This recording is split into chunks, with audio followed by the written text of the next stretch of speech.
کبھی کبھی ہم دعا کرتے ہیں اور جواب میں خاموشی محسوس ہوتی ہے، مگر کیا ہم نے کبھی سوچا ہے کہ اللہ کی خاموشی بھی اصل میں ہماری تربیت ہوتی ہے؟ اللہ کے نبی صلی اللہ علیہ وآلہ وسلم نے فرمایا، اللہ تعالیٰ بندے کے ساتھ ویسا ہی معاملہ کرتا ہے جیسا بندہ اپنے رب کے بارے میں گمان رکھتا ہے۔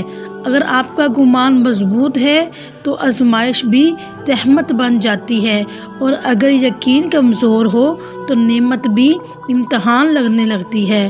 یاد رکھیں، ہدایت ایک دن میں نہیں ملتی، یہ آہستہ آہستہ دل میں اترتی ہے۔ جب بندہ ٹوٹ کر صرف اللہ پر بھروسہ کرنا سیکھ لیتا ہے، جو اللہ کو یاد کرتا ہے، اللہ اس کے دل کو سکون عطا کرتا ہے، اور جو صبر کرتا ہے، اللہ اس کے لیے راستے کھول دیتا ہے۔